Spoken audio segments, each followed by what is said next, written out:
سوچ رہے ہوں گے وائٹ بورڈ تو خالی ہے، میں آج آپ کو کیا پڑھانے والی ہوں. تو آج میں آپ کو گرامر نہیں بلکہ اس کے ساتھ ساتھ ہمیں پڑھنا چاہیے کہ بہت سے انگلش میں جو الفاظ ہم پڑھتے ہیں نا یہ ایسے نہیں تھے. جیسے کہ the surprising stories behind panic, tamarind and teddy bear. تو 3 الفاظ ہیں. یہ پینک کس کو کہتے ہیں جب ہم پریشان ہو جاتے ہیں، ٹیمرنڈ املی کو کہتے ہیں، اینڈ ٹیڈی بیئر. تو یہ بیئر تو ٹھیک ہے لیکن ٹیڈی نام اس کے ساتھ کہاں سے آیا اور کیسے جڑا، ان کی کہانیاں ہم جانیں گے. انگلش نے بہت سے الفاظ فرینچ، گریک اور عربی، اردو سے لیے ہوئے ہیں. یہ جو ہم آج ایسے یہ الفاظ پڑھتے ہیں نا یہ ایسے نہیں تھے، یہ بگڑ کر ایسے ہیں. تو اس کا یہ مطلب ہوا کہ زبان جو ہے نا سرحدیں پار کر سکتا ہے، لہجے تبدیل کرتا ہے اپنے. تو شروع کرتے ہیں ویڈیو. پہلا لفظ ہے ہمارے پاس ٹیمرنڈ. املی کو انگلش میں ٹیمرنڈ کہتے ہیں. تو کیا یہ شروع سے ایسے ہے؟ ایسے نہیں ہے. عرب تاجر جو ہیں وہ تجارت کے لیے ہندوستان آیا کرتے تھے. تو جب عربی تاجروں نے املی کو دیکھا تو انہوں نے اسے تمر کہا. اب تمر کیوں کہا؟ کیونکہ عرب میں ایک مشہور پھل ہے کھجور. کھجور کو عربی میں تمر کہتے ہیں اور املی کی شکل جو ہے وہ کھجور سے ملتی جلتی تھی تو انہوں نے اس کو تمر ہندی کہا. اب ہندی کیوں کہا؟ کیونکہ وہ ہندوستان کا ہے تو ہندوستانی کھجور یا ہندوستانی املی. اب وہ املی انہوں نے لی اور لے کے گئے ملک سے باہر. اب جہاں پہ لے کے گئے وہاں پہ بھی تو لوگ پوچھیں گے یہ کیا ہے، تو عربی تاجروں نے کہا کہ یہ تمر ہندی ہے. تو یہ لفظ پہلے جو ہے فارسی میں، فارسی سے لیٹن میں گیا، لیٹن میں اسے ٹیمرنڈس کہا گیا اور پھر آخرکار یہ یورپی زبانوں میں ٹیمرنڈ ہو گیا جسے آج ہم کہتے ہیں املی. یعنی دیکھیں تمر ہندی، ٹیمرنڈ ہندوستان کا کھجور.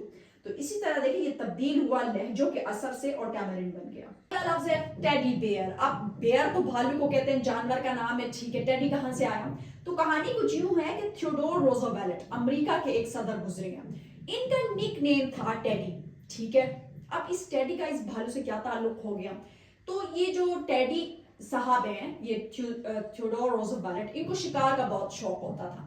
یہ بڑے بڑے شکار کرتے تھے، بڑے بڑے ہاتھی، جانوروں اور ریچھوں کا شکار کیا. ایک دن ان کے سامنے ایک ریچھ کو باندھ کر لایا گیا اور ان سے کہا کہ آپ اس کا شکار کر دیں. تو تھیوڈور روزویلٹ نے ایسے کرنے سے صاف انکار کر دیا اور ریچھ کو جانے دیا، یعنی ترس کھا لیا. اب موقع پرست اور فائدہ اٹھانے والے لوگ تو ہر زمانے میں ہوتے ہیں. تو کچھ کاروباری لوگوں نے اس موقع کو کیچ کیا. انہوں نے تو پہلے جو ہے شائع کیے کچھ کارٹون تھیوڈور روزویلٹ اور اس بھالو کے کہ انہوں نے بندھا ہوا ریچھ ہے اور وہ اس کو نہیں مار رہے ہیں. پھر جو ہے اس کا ایک بھالو بنایا، کھلونا بنایا اور اس کھلونے کا نام رکھا ٹیڈی بیئر، ٹیڈیز بیئر، یعنی ٹیڈی کا بیئر، اس صدر کا بیئر ان کے نک نیم سے. اور یہ کھلونا اتنا مشہور ہوا کہ بہت مقبول ہوا، لوگوں نے اس کو لیا اور یہ آج بھی آپ کے اور میرے گھروں میں موجود ہے. اکثر بچوں کو گفٹس دیا جاتا ہے، ویلنٹائن ڈے پہ بھی دیا جاتا ہے، برتھ ڈیز پہ گفٹ دی جاتی ہے، ٹھیک ہے.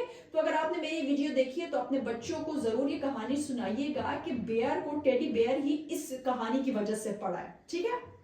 تیسرا لفظ ہے ہمارے پاس پینک.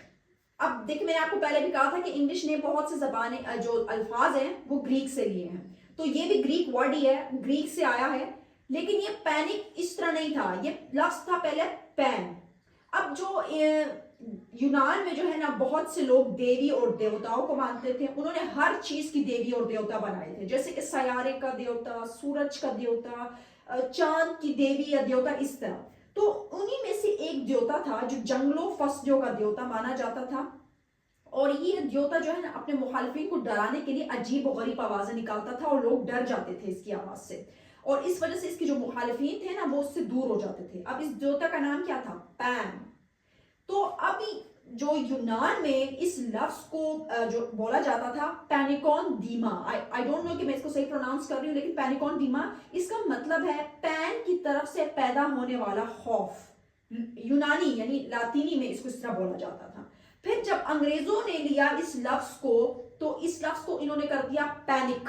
تو پینک کا کیا مطلب پڑا؟ اچانک گھبراہٹ، اچانک پریشانی، ٹھیک ہے. تو اس طریقے سے یہ لفظ گریک سے پین سے پینک بنا جسے ہم آج پینک کہتے ہیں. تو کیسی لگی آپ کو جو ہے میری ویڈیو؟ آج ہم نے ٹیمرنڈ، ٹیڈی بیئر اور پینک کی مزیدار شارٹ سٹوریز پڑھی اور یہ جانا کہ یہ لفظ جو ہے انگلش میں کیسے لیے گئے. اس کے علاوہ بھی بہت سے انٹرسٹنگ جو ہے سٹوریز ہیں، انشاءاللہ نیکسٹ ویڈیو میں آپ کو بتاؤں گی. Thank you.